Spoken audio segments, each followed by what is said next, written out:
Welcome to the first recording of the Windows Server webinars that we're going to be doing for people who attended the roadshow that we ran across Australia in from January to June of 2015. So we traveled across about 22 cities.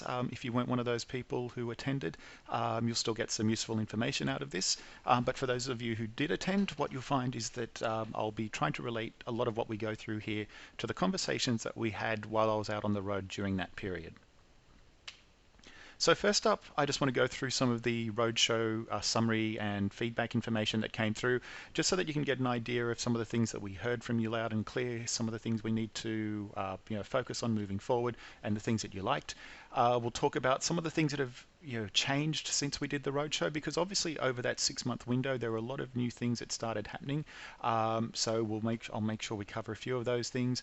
I'll talk about some of the things that were covered at the Worldwide Partner Conference that happened last month in July 2015, just so that you can get an idea of some of the future direction that Microsoft is heavily focused on. Then we'll talk about some of the upcoming events and some additional resources, or some of these are resources we've already covered quite heavily over the course of the events, but it's worth covering them again. So first up, let's just go through some of the roadshow feedback. So I guess first of all, I'd love to thank everyone who did attend these. So it was great to actually get out and about and do a lot of a lot of cities, a lot of places that I haven't been to for quite a few years. And this was a fairly major undertaking. As I said, I think we ended up in 22 different cities. So some of the feedback that we got, and not necessarily listed in the order of importance, but just some of the top things that I wanted to call out, were that obviously getting out to the non-capital city locations was an important thing, and you made it quite clear that you did appreciate that, and it was a great experience for us to get out into those different areas, hear some different points of view on things as well. Now, feedback that came through to us was that people were happy to see that going to a Microsoft event where it wasn't just focused on enterprise, so that you could hear about things like essentials, you could hear about things that directly relate to SMB customers, versus just someone coming out and saying, well, here's what you do if you've got a 500 seat plus organization, and that's the end of the conversation. So also that was well appreciated was seeing these things up and running live. So seeing demonstrations of Hyper-V, the live migrations, doing seeing storage spaces. So making sure that we had the appropriate technology in-house, so you can actually see that this was all real, it was all working, and we weren't even using particularly high-end hardware for a lot of this stuff, but we were still able to do a lot of pretty cool stuff in that short time frame that we had.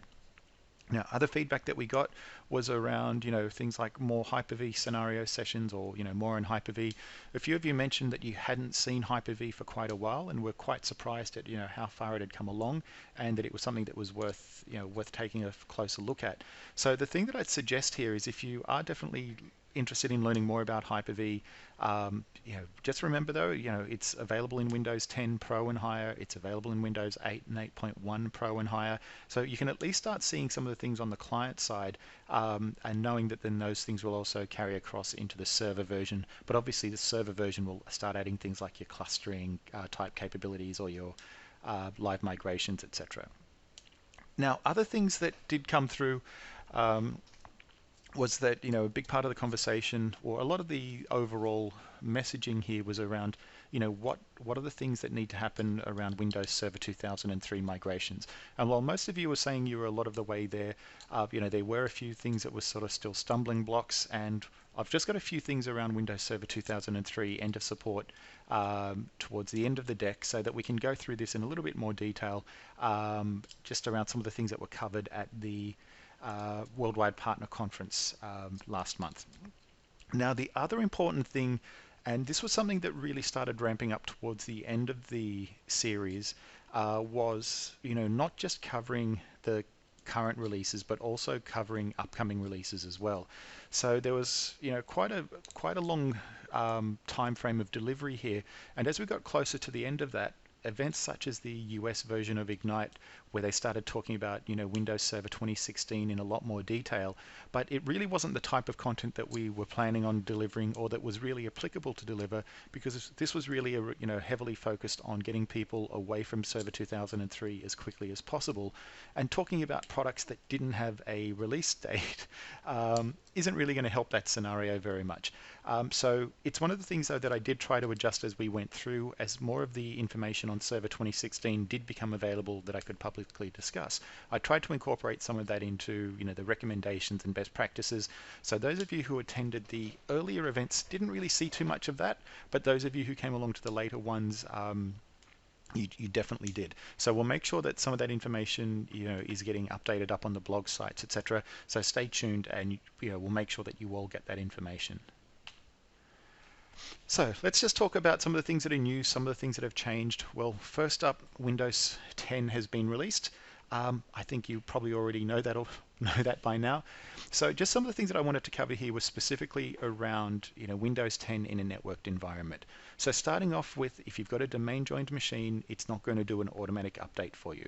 This is something where you will need to go through and manually install Windows 10 onto those devices, or sorry, onto those qualifying devices, if you want to hit that free upgrade within a year. If you do have a qualifying version of Windows underneath that. There's also a new version of the Windows Server Essentials connector for Windows 10.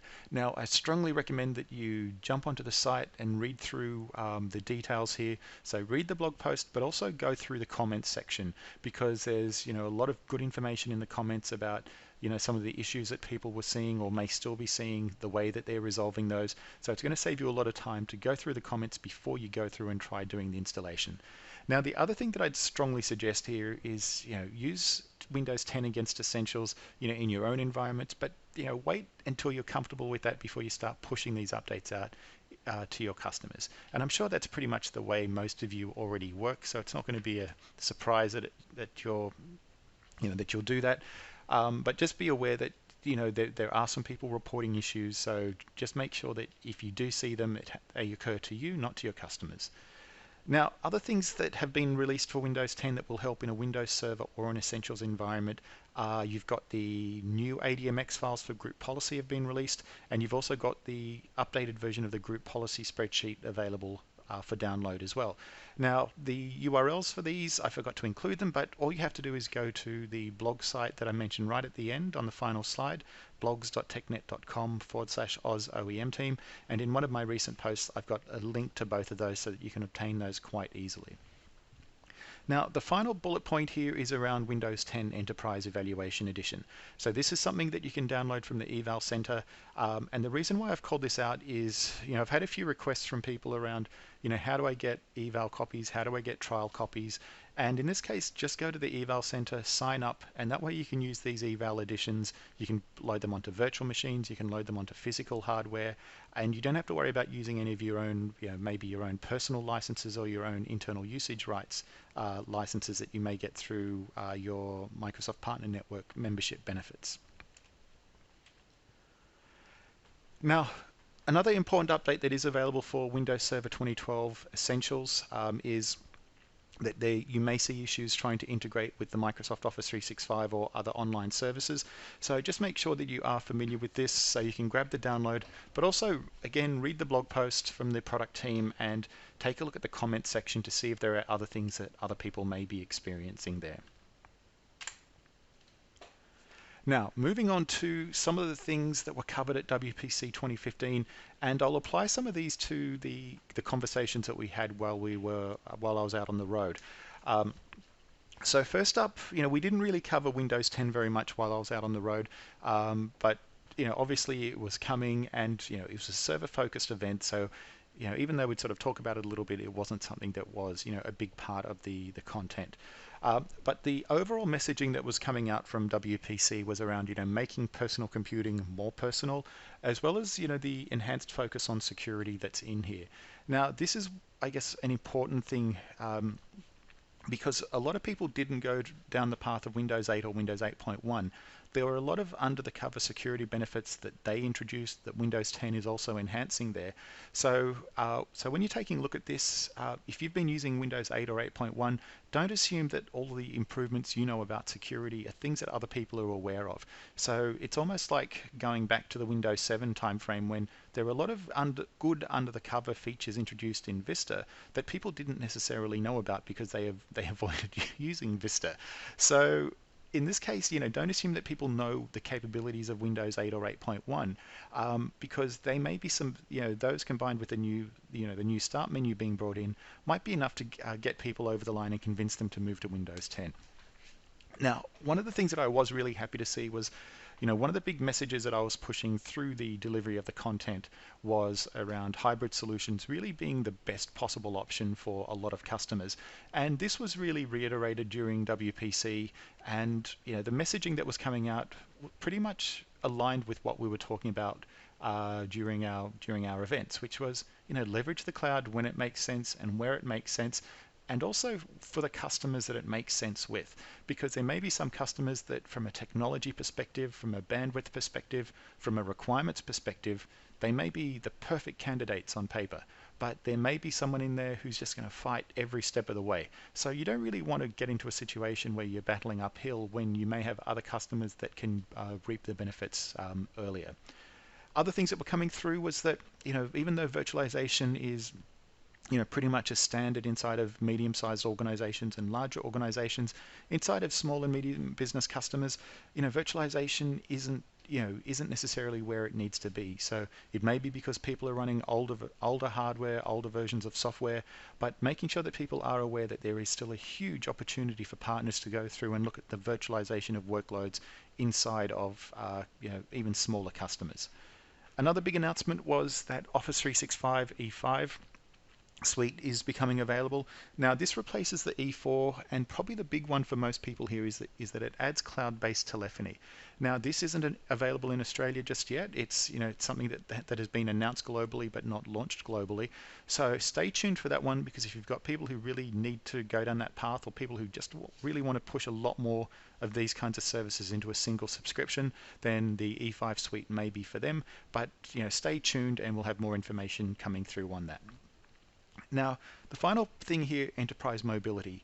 One of the big differences here between, I guess, previous versions of Windows, apart from Windows 8.1, it started moving in this direction a little bit, is that now Windows 10 has been designed to be, to be managed not just via group policy, but also through mobile device management capabilities as well.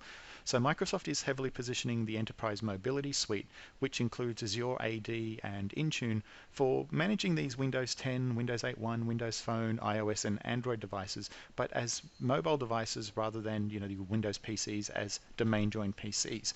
Now, it's not saying that you have to use this, it's just a matter of these are additional options that we do start seeing. And what I'll be doing soon is a series of blog posts around Windows 10 as a mobile device client, and I'll post these up on the TechNet blog site for OEM Australia so that you can get an idea of what's involved here and how this will work alongside Essentials and a few other bits and pieces. So stay tuned for that one. I'm not quite ready to do it yet. I've got a few other things in the pipeline, but it's coming. Now, when it comes to Windows Server 2003 end of support, this actually occurred halfway through the WPC event itself, so it was quite a timely topic. The conversations here have sort of changed a little bit, but the good thing is that overall the messaging that we've been delivering for a while now hasn't really changed. But things that are starting to come to a head now are things like the compliancy risks that are starting to come through. So regulatory bodies are starting to say, hey, if you're not compliant, we won't allow you to connect in, or we can't indemnify you against fraud, for example. So things like finance, healthcare and retail are some of the industries that are especially affected by this. And in Australia especially, some of the healthcare scenarios that were raised a couple of times while we were out on the road. Another important thing that was added into the conversation was around, starting to raise awareness of the SQL 2005 end of support, which is it's less than a year away. So what this means is that we need to start changing some of these conversations. So even if the customer is saying, well, I'm kind of, look, I don't care about Server 2003, my version of SQL is still supported. Well, if their version of SQL is 2005 and they're running a line of business app, well, they need to get moving. Now, one of the important things that was mentioned here was that when you do face these types of situations where it may be a line of business app or something a little bit more complicated than just a very basic database, if your focus is primarily on infrastructure and SQL and dev, etc., aren't really your things, you may need to collaborate with other partners to get these things done. So this was one of the things that we did discuss in depth while I was delivering the roadshows, because everyone out there has got a different skill set. So you saying, look, I've great at AD, I'm great at Windows Server, I was great at SBS, it doesn't mean that you have to be great or try to be great at SQL as well. So in this case, work with someone who can assist you and may even know that line of business app and get you over the line across a lot faster. So now let's just move on to some of the upcoming events. So the first two events are on Microsoft Virtual Academy. So what I recommend is registering for these even if you're not planning on attending them live. That way you get notifications when the recordings have gone up on the website.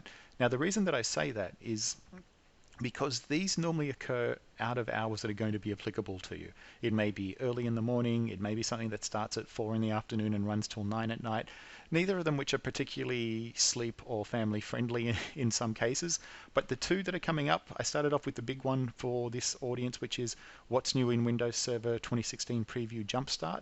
So that's a couple of weeks away. And we've also got the Preparing Your Enterprise for Windows 10 as a Service. So what's involved in some of the changes around the way Microsoft is addressing patching and rolling out new features, that's coming up a week earlier. Now, in-person events, we've got the Ignite event. So this was formerly think of this as the replacement for the Tech Ed event that used to run up on the Gold Coast, and it's a 4-day event. This is a paid event. It's not just something where you can turn up on the day. But if you really want to have a deep dive into a whole bunch of different technologies, this is somewhere where you can go. And there's always, there's partying. There may or may not be alcohol if you're that way inclined. But this is something where you'll probably it is quite a commitment. But for those who attend, they normally do really enjoy it and get a lot out of it.